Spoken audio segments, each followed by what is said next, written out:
Will you be remembered after you're dead? The Z-List Deadlist podcast about obscure people from history with me, Izzy Lawrence. Building a new hospital in the Democratic Republic of Congo. Paying for 1,100 Americans from poor backgrounds to attend college. Raising $1 million for the Red Cross Disaster Relief Fund. Building a youth development centre in Baltimore. Raising $800,000 for Haiti disaster relief. Creating an after-school programme in Chicago. Building community empowerment centres across the USA. Establishing major HIV/AIDS education initiatives. Helping 40,000 South Sudanese refugee children. And much more. What unites all of these good deeds? Well, Dr. Steve Cross, is going to tell you all about it. Welcome to the Z-List Deadlist podcast. I'm Izzy Lawrence, and this is an episode which, if I were you, I'd have avoided. It isn't about peach baskets, but at the same time, it is about peach baskets. For those of you who don't know, Dr. Steve Cross appeared in the episode Das Bombastus, early episode of the Z-List Deadlist, and I had him back at the BP Lecture Theatre in the British Museum to give a talk to the confused, very nerdy, very non-sporty members. I want to talk to you about what I think is the single greatest thing any charity has ever done. Do any of you work in the charity sector? Yes, of course you're quiet, because you're here trying to work out if there's anyone who could sponsor you. So if you worked in a charity sector, I want you to imagine that you took one decision, right? You did one thing, the thing cost you no money, and it led to all of this. It led to this incredible list of achievements, like the millions and 20 millions of dollars and all these sorts of things. One charity did all of this with one decision. And that decision was they invented basketball. That's right, I am going to do a sports history set in front of an entire audience who were picked last for everything. The beauty of doing the Z-List Deadlist at the British Museum is they don't really know what to expect. They've some of them have come back. Yes, of course. But a lot of them are just like, oh, there's a thing and there's a happening. We should go along. Will this be a lecture on Pacific cultures of the 5th century AD? Exactly. And instead, they got you to talk about basketball. Well, I just thought everyone else is going to do like Greek and Roman and Victorian and Tudor and all this sort of thing. So I do something that I guess that no one in the audience would know about. But like, if we'd been in America, everybody would have known the story I was telling. But I gambled. On an audience with extremely low sports capital, them being a British Museum lecture audience. Like, the only sport they've ever seen was some semi-professional Crown Green Bowls in 1997. It was very exciting. That was the height of Crown Green Bowls, 97. It's part of my new series, Sport for Nerds, where I try and find ways that all of us can get into sport, even if we're not actually allowed to play it, because look at the fucking state of us. So the list that I gave you, that is all charitable things done by players in the American National Basketball Association in the last few years. Credit where credit is due to all the people down the right. And the charity that made all of this happen is the YMCA. And I'm going to tell you the story of how the YMCA invented basketball, other things they invented, and the man who did it. The way I framed it, that I'm very proud of, was that I didn't tell them it was a talk about basketball. I framed it as a conversation about charity decision-making and effective altruism. So how charities can make decisions that have the most possible benefit. And the example that I gave was the YMCA locking a load of slightly bored missionary students in a gym, and this leading to the invention of basketball. And the framing item was that I said, here are all these amazing things that have happened, like sending 1,100 kids who otherwise would not have gone to college and paying all their stuff, working for peace in South Sudan, giving huge donations to disaster relief and all these sorts of things. But every single one was something that someone who'd made loads of money playing basketball had done with their money. So if they hadn't invented basketball, then those people wouldn't have become rich, and then they wouldn't have given the money to all these various charitable causes. It's true, isn't it? You don't really think of rich people as good. but they are, because they do stuff. Well, I think there's huge pressure on American sports people who have millions and millions and millions and millions. It's more of an accepted part of what you do, is that you have your own charitable foundation and it gives money to wherever. I think it's a lot more common than it is in the UK. This is the guy who invented basketball. He was a PE teacher. You would think fair enough, inventors of a sport, but then you think back to being a student and you remember all the sports your PE teachers used to say they'd invented. Let's all climb on the things and run around until one of us falls off and breaks our arm, and then we go, well, that wasn't a good idea for a new sport, was it? So this is James Naismith, not Dr. James A. Naismith. Lots of history books have him down as this. The Encyclopaedia Britannica had him down as James A. Naismith for decades. He did not have a middle name. He did not have an A in the middle of his name. I found a historian who's interviewed his grandchildren about where the A might have come from. Some of them say it's to do with how he wrote his name. He wrote a really big S on the end of James, which people thought was a capital A. Some of them point out that he was Canadian, which meant that he would often pronounce his names as James A. Naismith. That was his granddaughter said that. That is not even my joke. So he is a man who dedicated his entire life to working out games that could involve putting balls into baskets. There he is. That's a very basic early form of basketball. It's more like ball on a string without a string that he's playing there. This is a very existential early form of basketball where a man puts two baskets down, stares at a ball and thinks of all the mistakes he's made in his life. And then puts the ball into one of the baskets. This is a particularly sexist form of basketball, where a man holds a basket, asks a lady to throw a ball, and then moves the basket out the way repeatedly.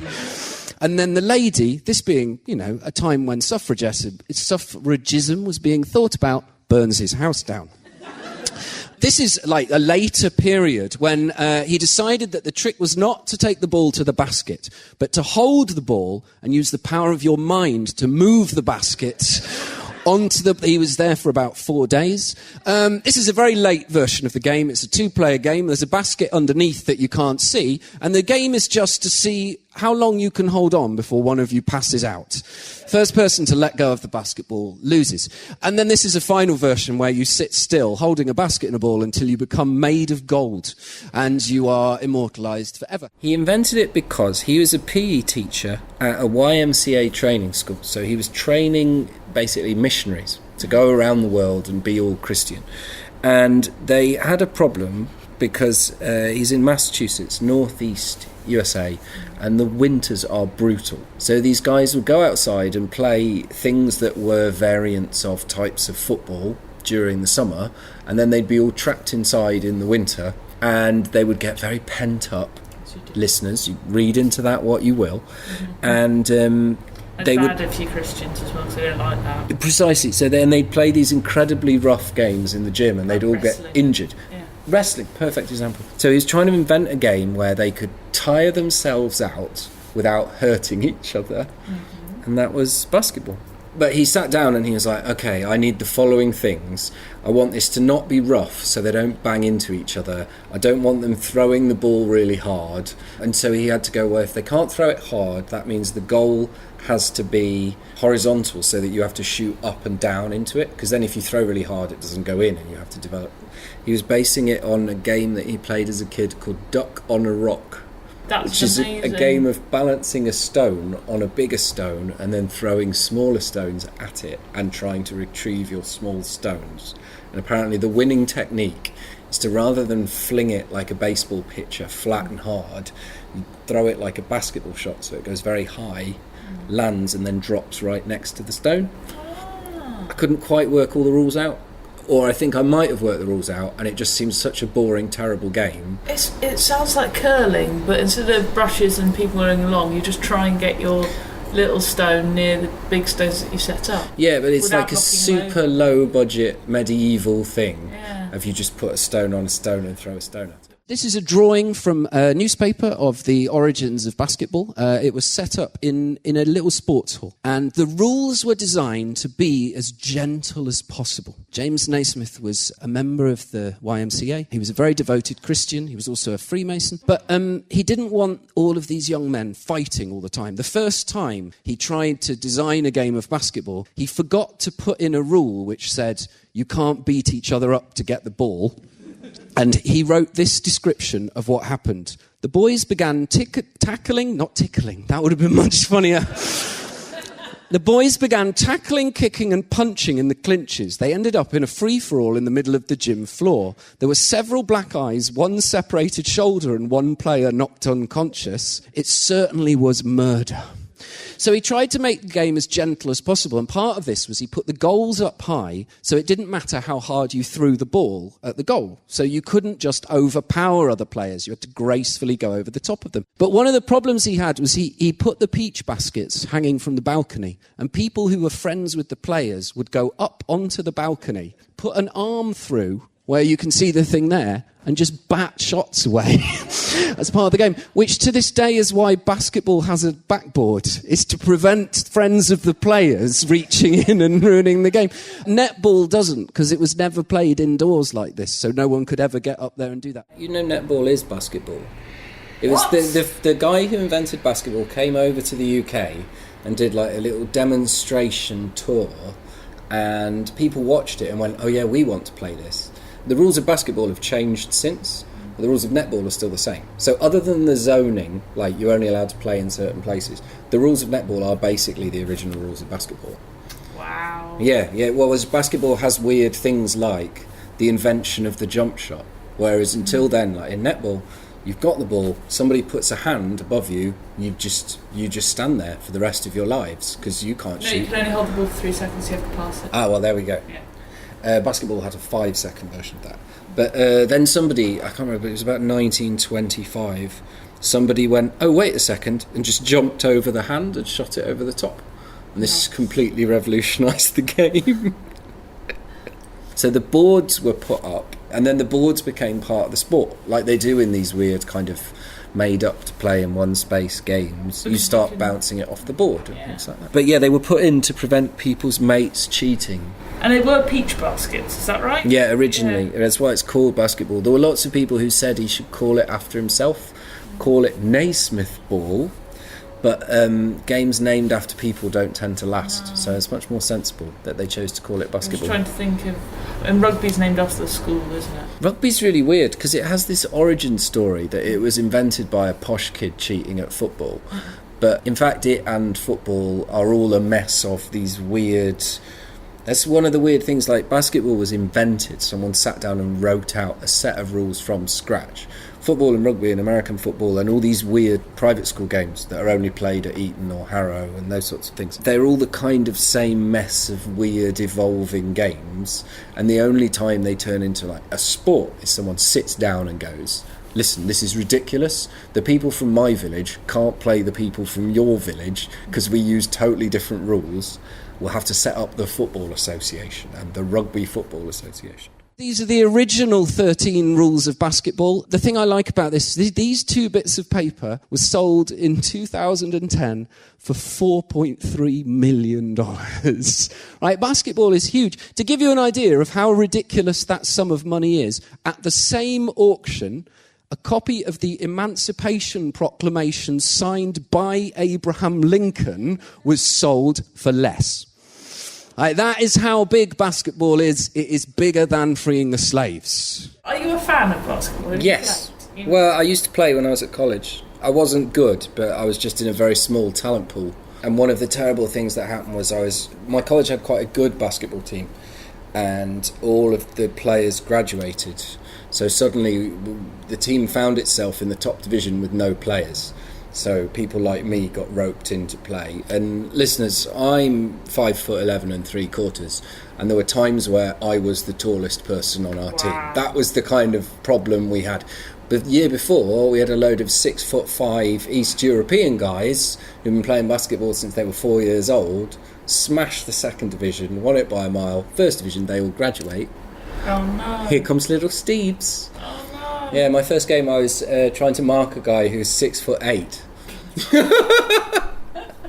So I'm quite a dirty player because I had no other options. James Naismith lived till 1939. He got to see his game change a lot. It started off as a game for missionaries. It then became a game for college students, and then it became the inner city game. Like, of all the American sports, American football is played out in the countryside where there's loads of space and lots of big, thick people who work on farms to hit each other. Baseball is played in the suburban area where there's some space and lots of dads who need to sit down.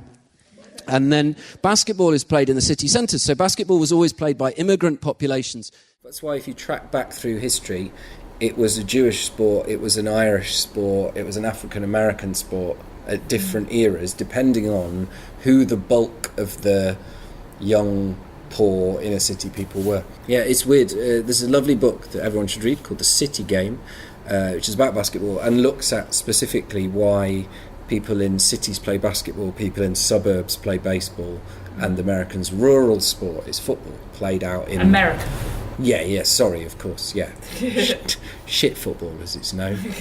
Rugby with pads. Yeah. No, it's actually much more complicated than that. Again, it's a nerd's dream. All these American sports, nerd's dream.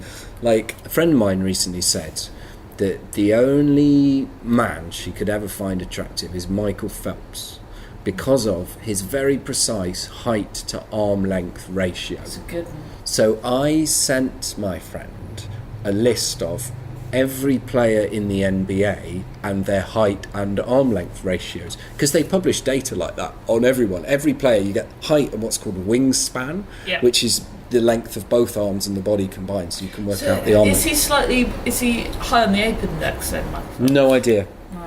No idea. I just know that my friend says he's the only acceptable man, which I was very upset by, because I thought I was the only acceptable man.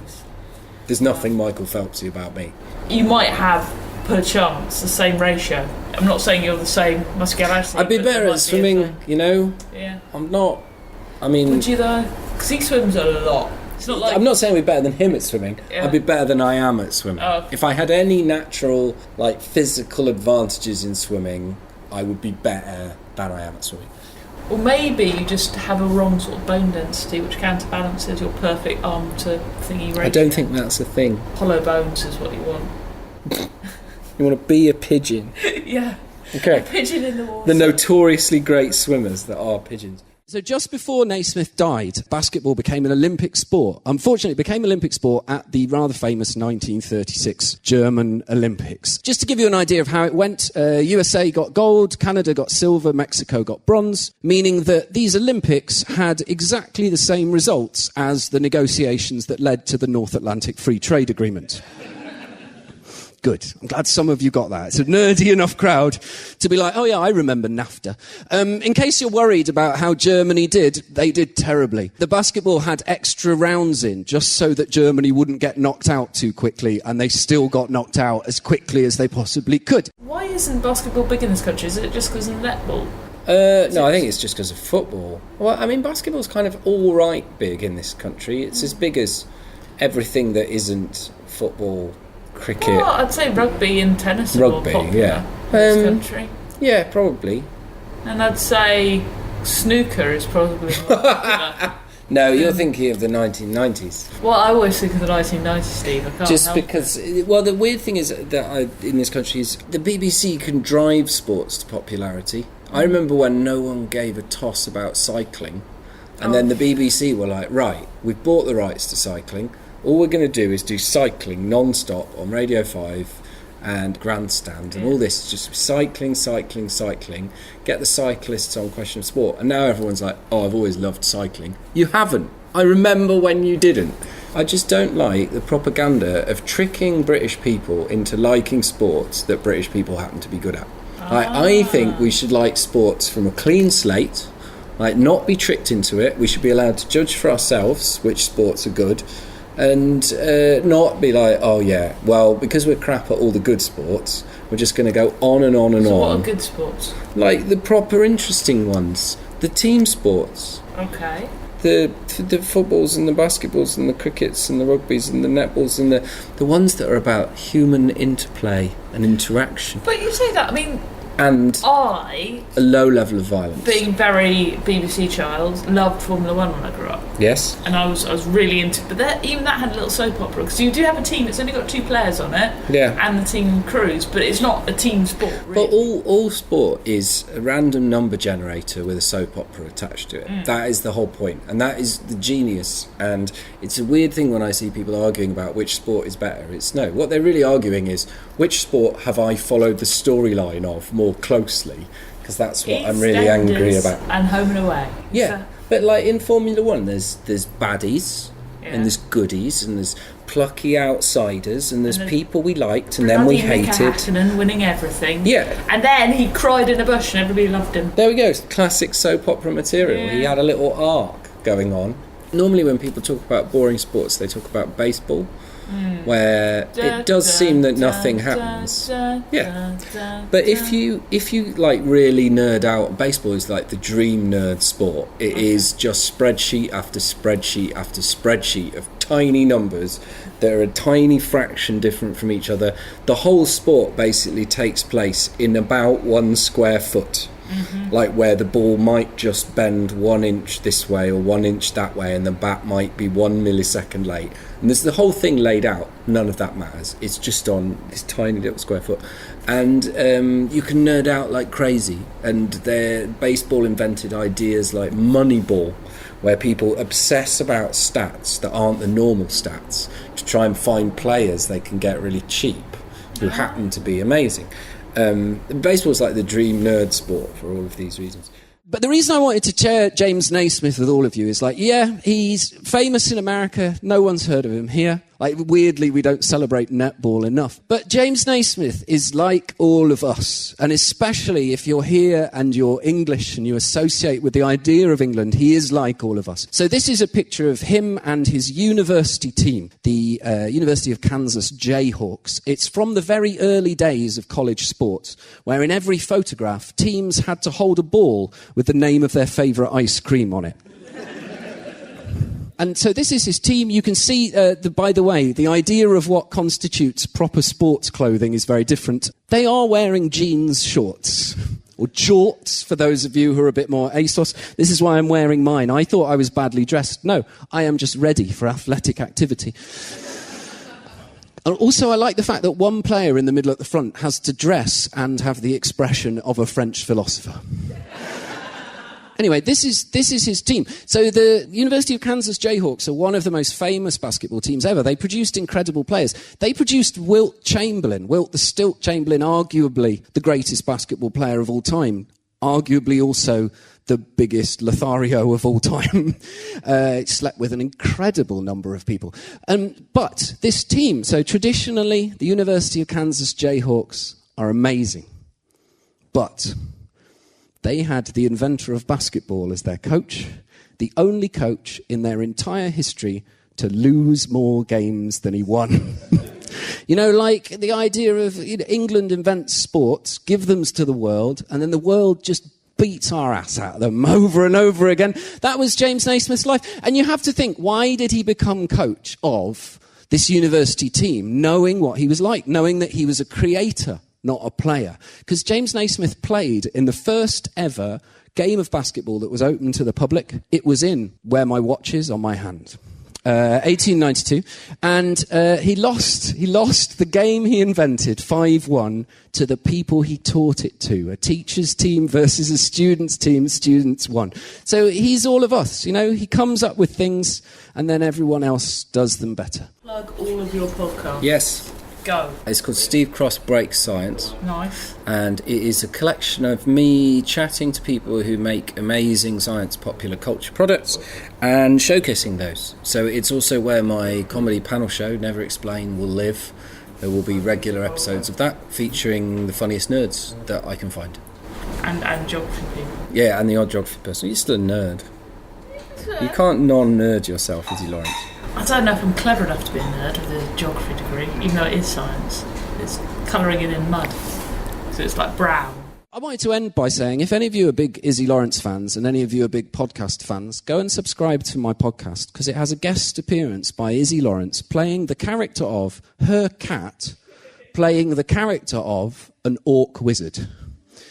if you like that level of meta, chaoticadequate.com is the place to go. I've been Steve Cross. Have a lovely rest of your evening. Good night.